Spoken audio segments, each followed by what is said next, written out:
సంవత్సరాలు రాష్ట్రంలో హాస్టల్ పిల్లలు చదువుకునే రెసిడెన్షియల్ స్కూల్స్లో బయట ఎస్ఎస్ఆర్ రేట్లు పెంచారు కదా, ఇరిగేషన్లో మీరు రోడ్లకు పెంచారు కదా, మిగతా వాటి అన్నిటికీ పెంచుకున్నారు కదా. ఈ రెసిడెన్షియల్ స్కూల్లో చదువుకునే పిల్లలు తినే ఆహారం రేట్లు పెరగలేదా? ఎందుకు పెంచలే మీరు? కాస్మెటిక్ ఛార్జెస్ పెరగలేదా? ఎందుకు పెంచలేదు మీరు? వాళ్ళకి ఇవ్వాల్సిన డైట్ ఛార్జెస్ పెంచకపోయినా సరే కనీసం నెలలని ఇచ్చారా? 6 నెలలకు ఒకసారి, 8 నెలలకు ఒకసారి, 9 నెలలకు ఒకసారి డైట్ ఛార్జెస్ ఇస్తారు. రెంటల్స్ కట్టకుండా బిల్డింగ్లు అట్లా గాలికి వదిలేస్తారు. మేము కదా వచ్చిన తర్వాత దాన్ని అంతా స్ట్రీమ్లైన్ చేసి పిల్లల డైట్ ఛార్జెస్ పెంచి కాస్మెటిక్ ఛార్జెస్ 200% పెంచి రెంటల్స్ అన్ని స్ట్రీమ్లైన్ చేసి డైట్ ఛార్జెస్ అన్ని ఎవ్రీ క్వార్టర్ 8 నెలలు 9 నెలలు కాదు ప్రతి క్వార్టర్కి వాళ్ళకి బిల్లులు వెళ్ళాలని స్ట్రీమ్లైన్ చేసి చివరికి అసలు ప్రతి నెల వెళ్ళాలి ఫస్ట్ వీక్లోనే చెప్పి ఎవ్రీ మంత్ అవి స్ట్రీమ్లైన్ చేసి చేసుకుంటూ పోతాం అంతే.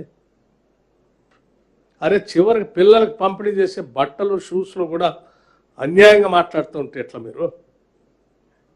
క్వాలిటీ ఈ రాష్ట్ర పిల్లలు వాళ్ళకి క్వాలిటీతో కూడినటువంటి బట్టలు షూజు పెన్నులు పుస్తకాలు ఇవ్వాలనే ఆలోచనతో ఓపెన్ టెండర్స్ పిలిచి ట్రాన్స్పరెంట్గా చేస్తుంటే బెస్ట్ క్వాలిటీ అందిస్తూ ఉంటే అది పిలిచింది ఎంత అండి? టెండర్ పిలిచింది ఎంత? మొత్తం 1142 కోట్లు పిలిస్తే 2000 కోట్ల రూపాయలు అవినీతి జరిగిందంటారు.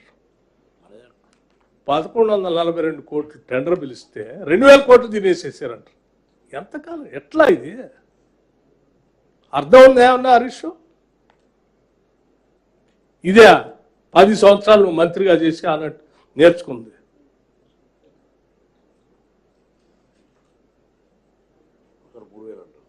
ఒకసారి 3000 అంటారు. ఏం పొన్నం ప్రభాకర్ ఏమన్నా అమాయకుడా? లేకపోతే లక్ష్మణ్ కుమార్ గారు ఏమన్నా అమాయకుడా? వాళ్ళ జీవితాల్లో పోరాటం చేసి ప్రజా సంక్షేమం కోసం వాళ్ళకి ఏదో చేయాలని తపంతో రాజకీయాల్లో వచ్చిన వాళ్ళు.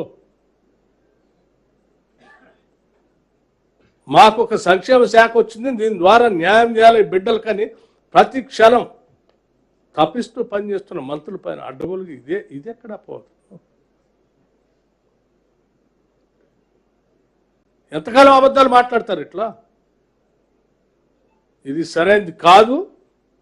ఈ రకమైనటువంటి దుష్ప్రచారం చేస్తూ రాష్ట్రాన్ని సమాజాన్ని నష్టం చేసే కార్యక్రమం చేయమాకండి. ఎస్, ప్రతిపక్ష పార్టీగా ప్రతిపక్ష పార్టీ నాయకుడిగా కేసీఆర్ గారు కొన్ని అంశాలపైన ఆయన ఎందుకు రావాలంటే ఎస్ రావాలి. ఆయనే కదా 10 సంవత్సరాలు ఈ రాష్ట్రాన్ని పాలించింది. ఈ దోపిడీ మొత్తానికి కారణం ఆయనే కదా. రావాలి, ఆయన బయటకు వచ్చి సమాధానం చెప్పాలా?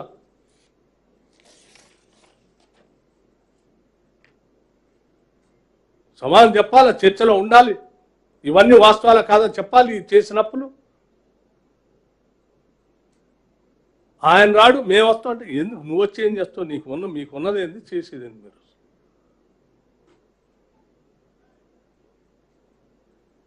ఏదో మా వాళ్ళు కొద్ది గౌరవంతో మీతో మాట్లాడుతూ సరే మీకు సమాధానం చెప్తూ అన్నారు, కానీ ఏముంది మీకేం బాధ్యత ఉంది అసలు?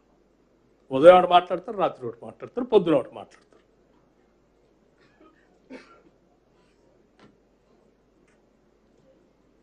ప్రజా జీవితంలో ఉన్నప్పుడు కొంచెం నిబద్ధతతో పద్ధతితో ప్రజలు గమనిస్తూ ఉన్నారు.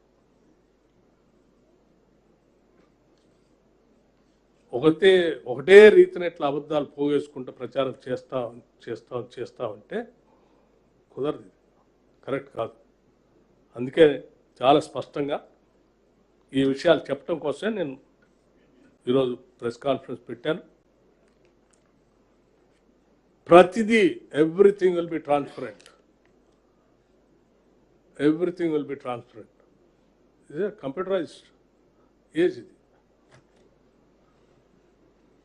ఏ అప్పు దాయటానికి లేదు, పెంచడం లేదు, తగ్గించడం, ఎవ్రీథింగ్ ఇస్ కంప్యూటరైజ్డ్.